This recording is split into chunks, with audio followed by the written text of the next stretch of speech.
So the paper that I presented at the conference was actually part of the final plenary session, and my title was called From Theory to Praxis, Questions and Challenges for Conscience Formation Today.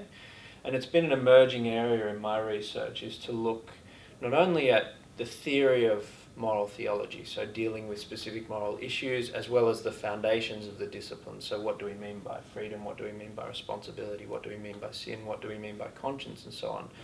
But also the educational side of the discipline. So if we have all this remarkable thinking about what it means to be human, as you were saying before, Nigel, about the dignity of the human person, about how to grapple with specific moral issues, how can we actually convey that in such a way that we're forming people to be able to take that to heart and to be able to make that part of our lives? So part of my critical question is, how well have we been doing that in the past?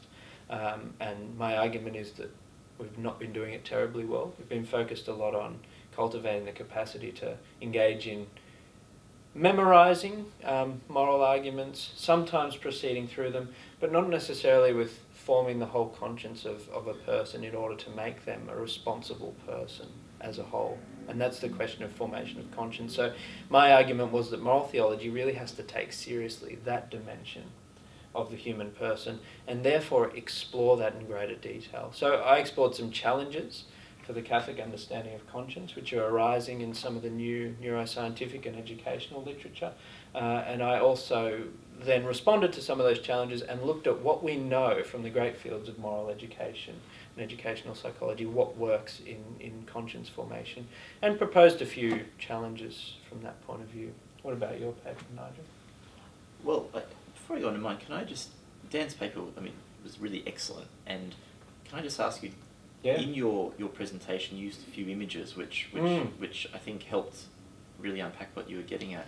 Do you want to say a little bit about the image of the aeroplane and the pilot? Because that was one that I think stuck with people, because you're talking through some quite complex literature that not everyone in the room would have been that familiar with. Sure.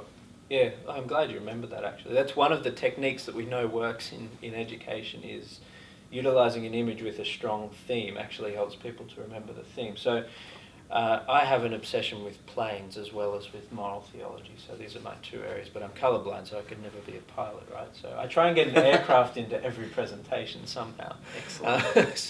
So the image of the aircraft was, I actually asked people at the conference to think about this scenario. Imagine there's a pilot who has done a lot of theoretical training, so has learnt the dynamics of how flight works, knows how all the system works, knows how the instruments work, but has never actually been taught how to fly.